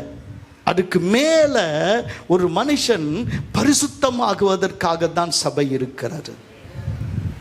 உங்களை சந்தோஷப்படுத்துறதுக்காக சபை இல்லை. பரிசுத்தம் தான் உள்ளான மனுஷனுடைய வளர்ச்சி. எத்தனை பேர் ஆமேன்னு சொல்கிறோம்? கை வைத்து ஒரு அலையிலையா சொல்லுங்க. அலையிலோயா, அலையிலோயா. இந்த சபையில் வந்து நீ பரிசுத்தம் அடையலைன்னா இந்த சபை வேஸ்ட்டு. அது யார் நடத்தினா என்ன? நானே நடத்தினா என்ன? நீ வந்து மாறவே இல்லைன்னா இவர சபையை பார்த்து போயிடும். இப்படி ஒரு தைரியமாக சொல்லக்கூடிய பாஸ்டர் நானாக இருப்பேன்னா சந்தோஷப்படுறேன். நான் வந்து ஒரு மாற்றமும் இல்லை. ஒரு பையன் அப்படியே சொன்னானே, நான் வந்தேன் என் மனைவியினுடைய கட்டாயத்துக்கு தான் நான் வந்தேன். சும்மா ஞானசானம் எடுத்தியப்பா, அதுவும் கட்டாயத்துக்கு தான் நான் எடுத்தேன். ஏன்பா வரல? எனக்கு விருப்பம் இல்லைண்ணே, நான் ஒன்றும் மாறலண்ணே. பா போயிட்டு வராச்சா. திரும்பி போய் நான் ஒரு நாளும் ஏண்டா நீ வரல சபைக்குன்னு நான் கேட்கவே இல்லை. ஏன்னா சபை உன்னை மகிழ்ச்சியாக இருக்கிறதுக்கோ யாரையோ ஒரு கட்டாயப்படுத்துறதில்ல. உள்ளான மனுஷனில் பரிசுத்தம் அடைவதற்கு. அது இல்லாமல் நீ சும்மா உட்காந்துருக்கல அர்த்தமே இல்லை. உள்ளான மனுஷனில் வல்லமையாக பலப்படணும். ரெண்டாவது, விசுவாசத்தினாலே கிறிஸ்து உங்கள் இருதயங்களை என்ன பண்ணணும்? வாசம் பண்ணணும். அல்லேலூயா. கிறிஸ்து உங்கள் இருதயத்தில் இருக்கிறான்னு எப்படி உங்களுக்கு தெரியும்? கிழிச்சு காட்டுவோமா? கிறிஸ்து இருதயத்தில் இருக்கிறது எப்படி தெரியும்? உள்ளத்தின் நிறைவினால் வாய் பேசும். நீ ஒருத்தட்ட பேசும்போது ஒரு வார்த்தை கூட நீ இயேசுவை பற்றி பேசலைன்னா, உன் வாயிலிருந்து இயேசுன்னு வார்த்தையே வரலன்னா எல்லாம் ஆண்டவர்னுவாங்க. சிலர் வந்து என்ன சொல்லுவாங்க, நான் எவனேன்னு இருந்தேன். உன்னை மிதின்னு மிதிக்கணும். ஏன் மிதிக்கணும் அப்படின்னா, நீ எவனேன்னு இருந்த? சொல்லுங்க, நீ எவனேன்னு இருந்த? அப்ப எவனையோ நினைச்சுக்கிட்டு இருந்தா அப்படிதான் இருப்ப. இயேசு இருதயத்தில் இருந்தா இயேசு வெளிப்படுவாரு. ஆமென். புரிஞ்சவங்க நல்லா கைதட்டி ஆமென்னு சொல்லுங்க. அல்லேலூயா. இருதயத்தின் நினைவினால் வாய் பேசும். மூணாவது, நீங்கள் அன்பிலே வேரூன்றி நிலை பெற்றவர்களாகி. அன்பிலே வேரூன்றி. இங்க உட்காரும்போதே பக்கத்தில் உட்காராது, நீ எல்லாம் என் பக்கத்தில் வந்து உட்காந்துட்ட. நீ எங்கே போனாலும் உருப்பட மாட்டேன். இப்படி நான் சொல்கிறதுக்கு வெக்கப்படுறேன். ஏன் அப்படின்னா, சபையில் இருக்கிறவங்க கொஞ்சம் தாழ்மை மட்டும் இல்லை, கொஞ்சம் அன்பு காட்டணும். முந்திய விட அன்பு இருக்கணும். மனைவியை நேசிக்காதவன் எப்படி ஒரு விசுவாசியாக இருக்க முடியும்? புருஷனை நேசிக்காதவங்க எப்படி ஒரு விசுவாசியாக இருக்க முடியும்? பக்கத்தில் இருக்கிறவங்க ஒரு விசுவாசி தானே, அவங்களும் ஏசப்பா பிள்ளை தானே, அவங்கள நேசிக்காதவங்க எப்படி ஒரு விசுவாசியாக இருக்க முடியும்? ஒரு போதகரை அன்பு செய்யலைன்னா எப்படி நீ விசுவாசியாக இருக்க முடியும்? ஒரு அயலான நீங்கள் அன்புக்குள்ளனா எப்படி ஒரு விசுவாசியாக இருக்க முடியும்? அன்பு இல்லைன்னா எல்லாமே வேஸ்ட்டு. சொல்லுங்கள், அன்பு இல்லைன்னா எல்லாமே என்ன தான்? வேஸ்ட்டு. அப்போ இந்த அன்பில் வேரூன்றி, அப்புறம் கிறிஸ்துவனுடைய அன்பின், அது இன்னொரு வசனம் சொல்லுது, சகல பரிசுத்தவான்களோடு கிறிஸ்துவின் அன்பின் அகலமும் நீளமும் ஆழமும் உயரமும் இன்னதென்று உணர்ந்து. நாலாவது சொல்றது உணர்ந்து. என்ன உணர்ந்து? இவர்கள் இன்னது செய்கிறார்கள் என்று அறியார்கள், இவர்கள் செய்வதை இவர்களுக்கு மன்னியும். அந்த மன்னிப்பை அறிகிற ஒரு அன்பு. நீ மன்னிக்கலனா என் மனைவி துரோகம் பண்ணிட்டா, என் கணவன் எனக்கு துரோகம் பண்ணிட்டான், சேர முடியாதுங்க. மனைவி துரோகம் பண்ணிட்டா, கணவன் துரோகம் பண்ணிட்டா, அந்த குடும்பம் சேர முடியாது. ஆனால் சேர முடியும். சிலர் நாள் கணக்கில் வருஷ கணக்கில் பகையாக ஒரே வீட்டில் வாழ்கிறாங்க. ஏதோ ஒரு தப்பு நடந்திருக்கலாம், உண்மையாக நடந்திருக்கலாம், பொய்யா நடந்திருக்கலாம். நிறைய பேர் பொய்யா நடந்தது. இவங்க ஒரு பக்கம் போக, அவனும் எதிராக வர, எவனோ ஒருத்தன் சொல்ல, என்ன எப்படின்னா இருக்கிறேன்னு இவங்க ரெண்டுன்னு பேச, இவங்க ரெண்டு பேரையும் பார்த்துட்டு கணக்கு பண்ணி, இவங்க ரெண்டு பேரும் இப்படி தான் வாழ்கிறாங்கன்னு சொல்லி கணக்கு பண்ணி, இந்த குடிகார மட்டை அதையே நினச்சி அது என்ன பண்ணிச்சு, குடிச்சு உட்காந்துட்டு இருக்குது. சில இடத்துல ஒருத்தன் வீட்டை விட்டு போகல, நான் வீட்டிலையே இருந்தேன், கண்டுபிடிச்சிடணும் அப்படின்னு. கண்டுபிடிச்சியான்னு கேட்டேன், கண்டுபிடிக்கல. தரித்திரம், என் சபைக்கே வராதரா நீ வந்த எல்லாத்தையும் கெடுத்துட்டு வாடா நீ. மனைவி எங்கே போகிறா எங்கே வரான்னு வீட்டு இதில் உட்காந்து, அது என்ன மேலே என்ன சொல்லுவாங்க, அது என்னது, லாஃப்டில் பரணை, அது குடிசை வீடு தான், அதுலேயே படுத்து கிடப்பான் அவன். நான் சொன்னேன், அப்பா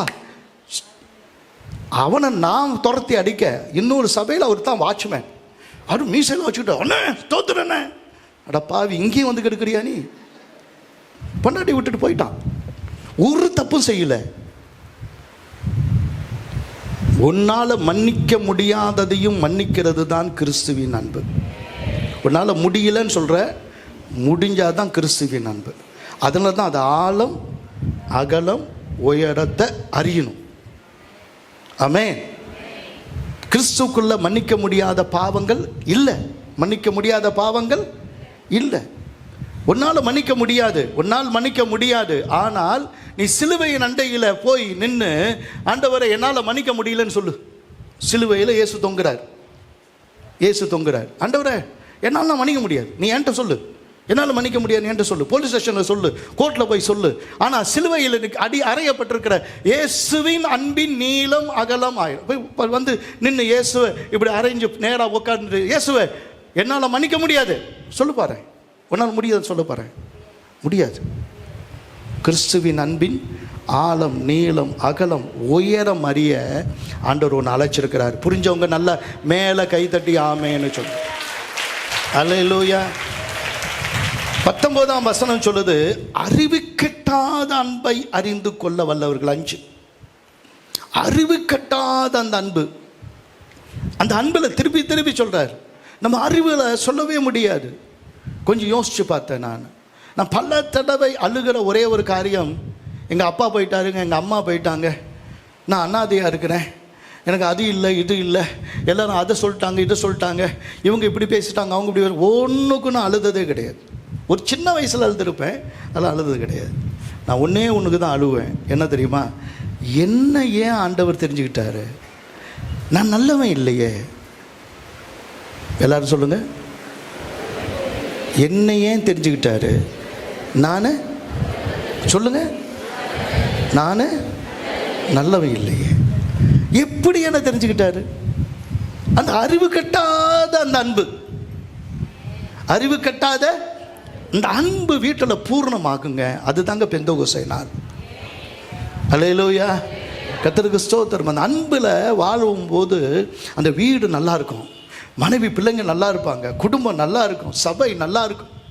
அதனால தான் அந்த சபையில் வரும்போது, இந்த 5வது வருஷம் வரும்போது 6வது தேவனுடைய சகல பரிபூர்ணத்தினாலும் நிறையப்படவும். தேவனுடைய சகல பரிபூர்ணம், அவருடைய குணங்கள், தெய்வீக குணங்கள் நமக்கு வரும். நம்ம குணத்தை பற்றி தான் நம்ம பேசிட்டு இருக்கிறோம். தெய்வீக குணம். இயேசு ஒரு காரியத்தை கூட அவர் மனுஷ குணத்தில் செய்யல, தெய்வீக குணத்தில் வெளிப்பட்டார். தெய்வீக குணத்தில். தேவனுக்கு மகிமை உண்டாகட்டும். 7வது சகலப்படினா அவர் தமது மகிமையின் ஐசுரியத்தின்படி உங்களுக்கு அனுக்கிரகம் பண்ண வேண்டிக் கொள்ளுகிறேன். அதற்கு ஸ்தோத்திரம். ஒருவேளை உங்கள் வீடு இல்லை, உங்களுக்கு ஒரு வீடு கொடுக்க தேவன் நல்லவர். உனக்கு ஒரு பைக் இல்லை, ஒரு கார் இல்லை, கொடுக்க தேவன் நல்ல வல்லவர். ஏன் நான் அப்படி சொல்கிறேன்? நான் 7வதாக தான் சொல்கிறேன். ஆவிக்குரிய இதெல்லாம் சொல்லிட்டு கடைசியாக சொல்கிறேன். அவர் என்னது? என் தேவன் தம்முடைய ஐஸ்வர்யத்தின்படி கிறிஸ்து இயேசுவில் உள்ள அந்த மகிமையின் ஐஸ்வர்யத்தின்படி உங்கள் குறைவை எல்லாம் கிறிஸ்து இயேசுவுக்குள் மகிமையில் என்ன பண்ணுவார்? நிறைவாக்குவார். அப்போ மகிமையில நிறைவாக்குன தம்முடைய சொந்த குமாரன் என்றும் பாராமல் அவரையே தந்திருந்தவர், அவரோடு கூட மற்ற எல்லாவற்றையும் நமக்கு அருளாதிருப்பது எப்படி என்று வசனம் சொல்லுகிறோம். ஆமென், அல்லேலூயா. மற்ற எல்லாவற்றையும் நமக்கு அருளாதிருப்பது எப்படி? கர்த்தருக்கு ஸ்தோத்திரம். நீ உன்னுடைய சொத்தை இழந்திருக்கலாம். நீ முதல்ல கடன் வாங்குறதை நிறுத்து, தவணை வாங்குறதை நிறுத்து, தவணை வாங்குறதை நிறுத்து, பேங்க்கில் கடன் வாங்குறதை நிறுத்து. உன்னை தேவன் ஐஸ்வர்யமான மாற்ற போகிறார். எத்தனை பேர் நம்புறீங்க? நம்ம சபையில் கோடீஸ்வரர்கள் பெருக போகிறாங்க. எத்தனை பேர் நம்புறீங்கன்ற? அல்லேலூயா. எத்தனை பேர் நம்புறீங்க? கோடீஸ்வரர்களாக நீங்கள் மாற போகிறீங்க. ஆமென், ஆமென். இந்த வசனம் தான், இந்த வசனம் வாசிச்சன 7 பாயிண்ட். அந்த 7 பாயிண்ட் எடுத்துட்டு அப்படி கொஞ்சம் வாருங்க. கர்த்தர் உங்களை கோடீஸ்வரராக மாத்துறாரா இல்லையான்னு பாருங்க. பெரிய நீங்கள் கேட்கணும்னு அவசியமே கிடையாது. நீ கேட்கணும் இல்லை, எல்லாத்தையும் கர்த்தர் கொடுக்க வல்லவர். ஏன்னா தம்முடைய சொந்த குமாரன் என்றும் பாராமல் அவருடைய வேல்யூ என்ன? இயேசுவினுடைய வேல்யூ என்ன? இந்த வானமா, பூமியா, பொன்னா, பொருளா? அவரே தந்திருந்தவர், அவரோடு கூட மற்ற எல்லாவற்றையும் அருளாதிருப்பது எப்படி? கடைசி வரைக்கும் கூலிக்காரனா இருக்கணும்னு நினைக்காத. கடைசி வரைக்கும் ஒரு சாதாரணமான ஒரு நிலைமையில் இருப்பேன்னு நினைக்காத. தேவன் உன்னை உயர்த்த போறார். அல்லேலூயா, அல்லேலூயா. கர்த்தருடைய ஐஸ்வர்யமே, சரி, கர்த்தருடைய ஆசீர்வாதமே, சொல்லுங்க சொல்லுங்க, கர்த்தருடைய ஆசீர்வாதமே, சொல்லு, கர்த்தருடைய ஆசீர்வாதமே அதனோடு கூட என்ன பண்ண மாட்டார்? ஆமாம், நல்லா இருப்பீங்க. இதோடு கூட முடிச்சிடலான்னு நினைக்கிறீங்களா? இல்லை, இன்னும் ஒரு பாயிண்ட் இருக்குது, அதோடு சேர்த்து தான் முடிப்பேன். கர்த்தருக்கு ஸ்தோத்திரம். கவனிங்க, பெந்தகோஸ்தே நாள் என்பது ஒரு எழுப்புதலை கொண்டு வந்த நாள். இது எதை சொல்லுது? சகரியாவில் சொன்ன மாதிரி பலத்தினால் அல்ல, அது பராக்கிரமத்தினால் அல்ல, அது ஆவியினால என்ன பண்ணும்? ஆகும். ஆவியினால ஆகும். நீங்கள் போய் இவ்வளோ டாக்ஸ் கொடுத்தீங்களே, நம்ம சபையிலேருந்து கிட்டத்தட்ட 3000 டாக்ஸ் மேலே கொடுத்துருக்குறோம் இந்த 2 நாளில். அதில் உண்மையாக கொடுத்தவங்க எத்தனை பேருன்னு தெரியல, இன்றைக்கி மீதி கொடுத்துருவீங்க. நம்முடைய கிளை சபையெல்லாம் சேர்த்து மொத்தம் 20,000 30,000க்கு மேலே டாக்ஸ் கொடுத்துருக்குறோம், கொடுத்துட்டு வரோம். எத்தனை பேர் ரசிக்கப்பட்டாங்க? சோர்ந்து போகாதீங்க, ரட்சிப்பு கர்த்தருடையது. அல்லேலூயா. நம்ம ஜெபிக்கிற ஜெபம் வீணாய் போகவே போகாது, ஊழியம் வீணாய் போகவே போகாது, நம்முடைய கண்ணீர் வீணாய் போகவே போகாது. அது எப்படி நிறங்களா அப்படின்னு சொன்னால், அதாவது 1949 ஹெப்ரடைஸ் அப்படின்னு ஒரு தீவு, ஹெப்ரடைஸ். அந்த தீவு வந்து ஸ்காட்லாந்து பக்கத்தில் இருக்கிற ஒரு தீவு. அந்த தீவில் ஒரு சின்ன ஊர் பர்வாஸ் இன்னைக்கு இருக்கு. பர்வாஸ் 1949 தானே சொல்கிறேன், சுதந்திரம் அடைஞ்ச பிறகு தான் சொல்கிறேன். பர்வாஸ்ன்னு ஒரு ஊர். அந்த ஊரில் ஜேம்ஸ் முரே அப்படின்னு ஒரு போதகர், ஆண்டவரே எழுப்புதல் அனுப்பும்னு ஜெபித்து கொண்டே இருந்தார். எழுப்புதல் அனுப்பணும். அப்படி ஜெபித்து கொண்டிருக்கும்போது அவருக்கும் தெரியாமல், அவர் அறியாமல் 2 பேர் எழுப்புதலை வாஞ்சித்து ஜெபித்து கொண்டிருந்தாங்க. அது யார் அப்படின்னு கேட்டிங்கன்னா, ஒரு அம்மா பேர் பெக்கி ஸ்மித். அந்த அம்மாவுக்கு 84 வயசு.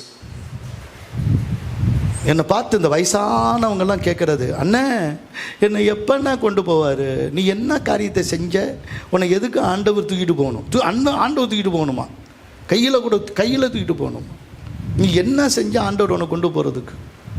84 வயசு பெக்கி ஸ்மித். அவங்க தங்கச்சி பேர் கிறிஸ்டி ஸ்மித். அவங்களுக்கு வயசு 82. இந்த பெக்கி ஸ்மித்துக்கு கண்ணு தெரியாது, 2 கண்ணும் தெரியாது.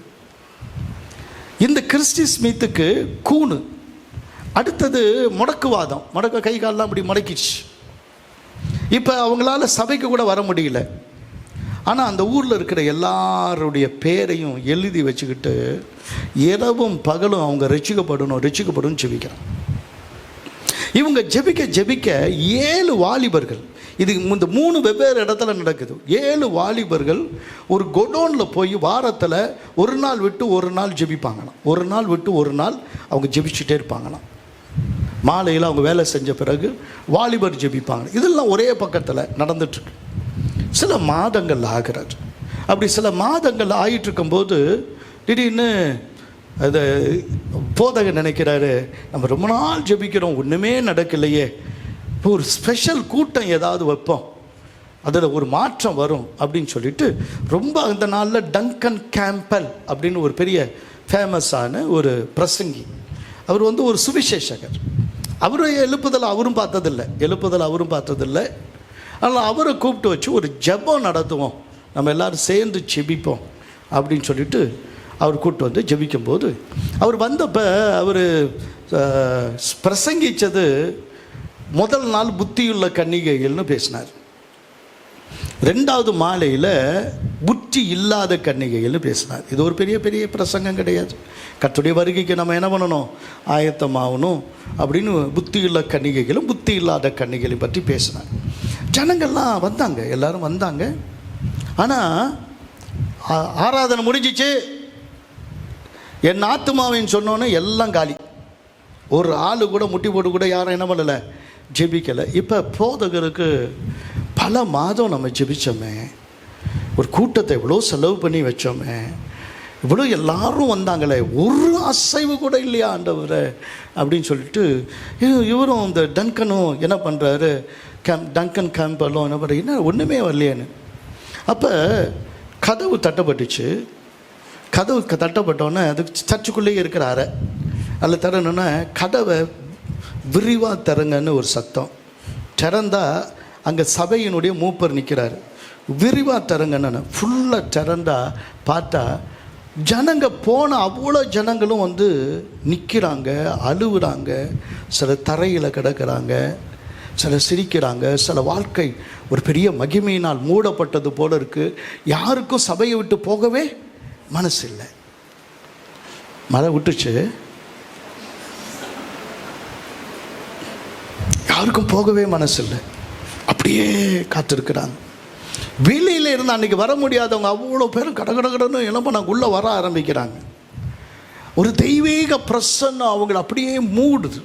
நல்லா கவனிங்க, உலக சந்தோஷம் எல்லாவற்றையும் விட ஆவியானவர் கொடுக்கிற சந்தோஷம் தான் நிறைவானது. ஆமென், அல்லேலூயா, அல்லேலூயா. அதனால் அந்த பரலோக சந்தோஷம் அவளை நிரப்பிக்கொண்டே இருக்கு.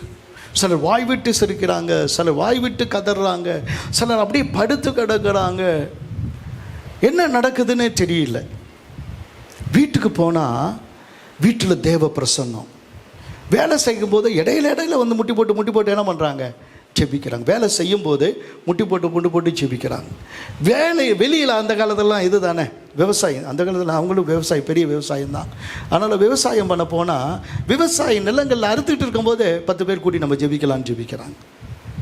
ஒரு சகோதரி, ஒரு வேடிக்கை என்னென்னா, ஒரு சகோதரி அவங்க என்ன பண்ணுறாங்க, பால் கறந்துட்டுருக்குறாங்க. பால் கறந்துட்டு இருக்கும்போது திடீர்னு ஆவியான உணர்த்துறாரு, அவங்களுக்கு போய் சொன்னியா அப்படின்னு. உடனே அப்படியே அந்த பாத்திரத்தை அப்படியே வச்சுட்டு ஓடி போய் அந்த வீடுகளில் போய் சொன்னால் அந்த வீடுகள்லாம் ரட்சிக்கப்படுறாங்க, அழுகுறாங்க, ஒப்பு கொடுக்குறாங்க. என்னமோ நடக்குது, என்னமோ நடந்து கொண்டே இருக்கு. ஒரு பஸ் டிரைவர் ரட்சிக்கப்பட்டார். இவர் போயிட்டு இருக்கும்போது திடீர்னு ஆவியில் உணர்த்தப்பட்டு அழுவ ஆரம்பிச்சிருக்கிறாரு. திடீர்னு நிறுத்திட்டு இங்கே நிறையா பேர் ரட்சிக்கப்படலை, கர்த்தரை ஆவியான சொல்கிறாரு மனம் திரும்புன்னு. அந்த பஸ்ஸில் இருந்த அவ்வளோ பேர் மனம் திரும்புகிறாங்க. ஒருத்தவன் மட்டும் கேட்கல. அவன் போய் சேர்ந்த அவனை பற்றி பின்னாடி என்ன எழுதுறாங்கன்னா, அகால மரணம் அடைந்தான். என்ன நடந்துச்சல்ல, மனம் திரும்பாமல் போனான். எல்லாருக்கும் ஒரு பயம் உண்டாகட்டும். அங்கேருந்து இப்போ அந்த கேம்பல் டங்கன் கேம்பல் என்ன சொல்கிறாருன்னா, ஒரு வீட்டில் ஜெபிச்சுட்டு இருக்கும்போது இருக்கிறதே ஒரு முரட்டாள், இந்த ஸ்மித்துன்னு சொல்லுவாங்க. ஸ்மித்துன்னு அந்த கொல்லை வேலை செய்வாங்கல்ல, நல்ல வாட்ட சட்டமாக இருப்பாங்க அந்த ஆளுங்க. இப்போ என்ன அங்கே பார்த்து வாட்டர் சட்டமாக இந்த செம்மட்டியை போட்டு அடித்து கரடு மருடுமாக இருக்கும். அவன் ஒரு காலத்துலையும் ஜெபிச்சதே கிடையாது. அவன் பேர் ஜான். கர்த்தருக்கு ஸ்தோத்திரம். நம்ம ஜானை சொல்லலை, அவன் பேர் நிறைய ஜான் இருக்கு. அதனால் ஜான் நிஜாமனன் அவன் ஒன்றும் புரியல. அவன் கையை விரித்து பரலோக பிதாவேன்னு சொன்னான், அவ்வளோதான். அந்த வீடே ஆட ஆரம்பிச்சிச்சு. என்னென்னமோ மேலே இருந்த பாத்திரம் பொத்துன்னு விழுது. அந்த வீடே அசையுது. உள்ளே இருக்கவங்க அவ்வளோ பேர் அபிஷேகத்தில் நிரம்பினா அவனால் சொல்லவே முடியல என்ன நடக்குதுன்னு சொல்லி. கர்த்தருக்கு ஸ்தோத்திரம். சில நாளுக்கு பிறகு பக்கத்தில் இருக்கிற ஊரையும் நம்ம சந்திக்கணும் அப்படின்னு வாங்கன்னு சொன்னோன்னே 200 பேர் சுவிசேஷ வேலைக்கு வந்து நிற்கிறாங்க. அந்த ஊருக்கு போகிறதுக்கு ஒரு காட்டு வழி, அதுக்கு தான் ஷார்ட்கட். அதில் போகலான்னு காட்டில் போனால், அப்படி போயிட்டு இருக்கும்போது திடீர்னு தேவ தூதர்கள் சூழ்ந்து அந்த இடம் முழுதும் அவங்களுடைய அந்த பாடல் சத்தத்தில் அப்படியே நிரம்புது. அந்த இடமே நிரம்புது. தேவனுக்கு மகிமை உண்டாகட்டும். முழங்காட் போட்டு தேவ பிரசன்னத்தில் அழுது துதித்து ஆராதிச்சு அந்த காடு அப்படியே மாறுது. தேவ பிரசன்னம் நிறைந்ததாய் மாறுது. எதற்கு பெந்தகோஸ்தை நாள்? எழுந்து நிற்கலாமா? எதற்காக இந்த பெந்தகோஸ்தை நாள்? இந்த வசனம் சொல்லுது, எல்லாரும் பைபிளை வச்சு ஏஞ்சி நில்லுங்க. அப்போஸ்தலர் 2வது அதிகாரத்தில் 1ஆம் வசனத்திலிருந்து வாசிக்கும் போது, பெந்தகோஸ்தே எனும் நாள் வந்தபோது அவர்கள் எல்லோரும் ஒருமனப்பட்டு ஓரிடத்திலே வந்திருந்தார்கள். அப்பொழுது பலத்த காற்று அடிக்கிற முழக்கம் போல வானத்திலிருந்து சடுதியாய் ஒரு முழக்கம் உண்டாகி அவர்கள் உட்கார்ந்திருந்த வீடு முழுவதையும் நிரப்பிற்று.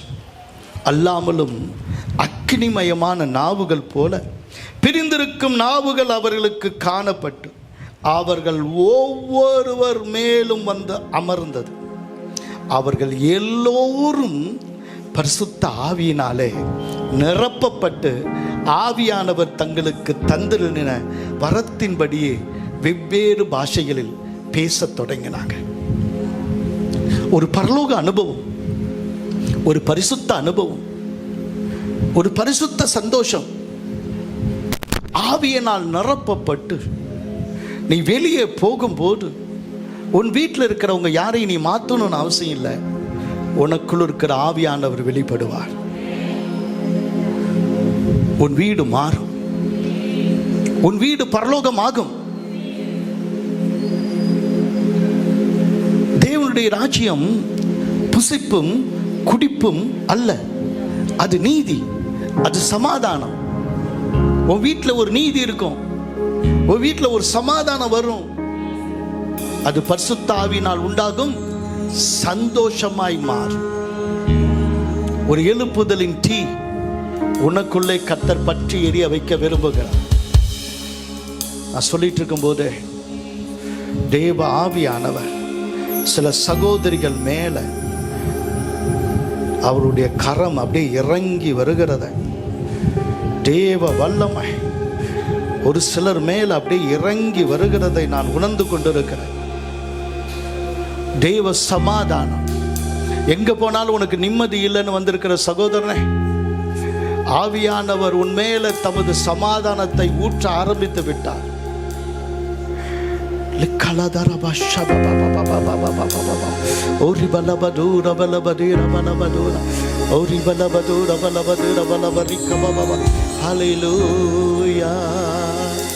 எழுப்புதல் தீ பரவட்டுமே, எங்கும் பின்மாறி பெய்யட்டுமே. எழுப்புதல் தீ பரவட்டுமே, எங்கும் பின்மாறி பெய்யட்டுமே. எங்களுக்கல்ல எங்களுக்கல்ல உம் நாமம் மகிமை பட வேண்டுமே. எங்களுக்கல்ல எங்களுக்கல்ல உம் ராஜ்யம் இங்கு வர வேண்டுமே. எழுப்புதல் தீ பரவட்டுமே, எங்கும் பின்மாறி பெய்யட்டுமே. எழுப்புதல் தீ பரவட்டுமே, எங்கும் பின்மாறி பெய்யட்டுமே. பரலோக அக்கினி இறங்கட்டும், அந்த வல்லமையை உலகம் பார்க்கட்டும். பரலோக அக்கினி இறங்கட்டும், அந்த வல்லமையை உலகம் பார்க்கட்டும். கர்த்தரே தேவன் என்று சொல்ல வேண்டுமே, இந்த பூமி எங்கும் உம் நாமம் உயர வேண்டுமே. கர்த்தரே தேவன் என்று சொல்ல வேண்டுமே, இந்த பூமி எங்கும் உம் நாமம் உயர வேண்டுமே. எழுப்புதல் தீ பரவட்டுமே, எங்கும் பின்மாறி பெய்யட்டுமே. எழுப்புதல் தீ பரவட்டுமே, எங்கும் பின்மாறி பெய்யட்டுமே. தேவனின் கரம் என் மேல் அமரணும், அந்த எலும்புகள் பள்ளத்தாக்கில் நடக்கணும். தேவனின் கரம் என் மேல் அமரணும், அந்த எலும்புகள் பள்ளத்தாக்கில் நடக்கணும். ஆவியின் வல்லமை இறங்கட்டுமே, உலர்ந்த எலும்புகள் சேனையாய் எழும்பட்டுமே. ஆவியின் வல்லமை இறங்கட்டுமே, உலர்ந்த எலும்புகள் சேனையாய் எழும்பட்டுமே. எங்களுக்கல்ல எங்களுக்கல்ல உம் நாமம் மகிமை பட வேண்டுமே. எங்களுக்கல்ல எங்களுக்கல்ல உம் ராஜ்யம் இங்கு வர வேண்டுமே. எழுப்புதல் தீ பரவட்டுமே, எங்கும் பின்மாறி பெய்யட்டுமே. எழுப்புதல் தீ பரவட்டுமே, எங்கும் பின்மாறி பெய்யட்டுமே. பலத்த காற்றின் முழக்கம் போல் எங்கள் சபைகளில் முழக்கம் கேட்கட்டும். பலத்த காற்றின் முழக்கம் போல் எங்கள் சபைகளில் முழக்கம் கேட்கட்டும். அக்கினி நாவுகள் எங்கள் மேலே என்று இறங்கி அற்புதங்கள் நடக்கட்டுமே. அக்கினி நாவுகள் எங்கள் மேலே என்று இறங்கி அற்புதங்கள் நடக்கட்டுமே. எங்களுக்கல்ல எங்களுக்கல்ல உம் நாமம் மகிமை பட வேண்டுமே. எங்களுக்கல்ல எங்களுக்கல்ல உம் ராஜ்யம் இங்கு வர வேண்டுமே. எழுப்புதல் தீ பரவட்டுமே, எங்கும் பின்மாறி பெய்யட்டுமே. எழுப்புதல் தீ பரவட்டுமே, எங்கும் பின்மாறி பெய்யட்டுமே. தேவனை நீ எங்க மகிமைப்படுத்துகிறாயோ அங்க ஆவியானவர் இறங்கி வருகிறார். அல்லேலூயா. என் நாமத்தை மகிமைப்படுத்துகிற எந்த ஸ்தானத்திலும் நான் இறங்கி வந்து உன்னை ஆசீர்வதிப்பேன் என்று சொன்ன கர்த்தர் இப்பொழுது தமது அபிஷேகம் தாகமுள்ளவர் மேல் தண்ணீரை, வறண்ட நிலத்தின் மேல் ஆறுகளையும் ஊற்றுகிற கர்த்தர் உன் தாகத்தை பார்த்து, உன் ஏக்கத்தை பார்த்து உன்னை மாற்ற, உன்னை அக்கினியான் ஜுவாலையாய் மாற்றி அகிலத்தை அசைக்க அபிஷேக வல்லமை, அகிலத்தை அசைக்கும் அபிஷேக வல்லமை, அகிலத்தை அசைக்கும் அபிஷேக வல்லமை இப்போது உண்மையில் இறங்கி வருகிறது. பெற்றுகொள் பெற்றுகொள் பெற்றுகொள் பெற்றுகொள் பெற்றுகொள் பெற்றுகொள் பெற்றுகொள். Receive. O shaba ba ba ba ba ba ba la ba di ba ra da la de e rikala da ba ba la ba rikala ba o ribala ba rikala da ra ba la ba shaba ba ba. Oh hallelujah hallelujah hallelujah hallelujah. Oh rabala ba rikala ba ba ba.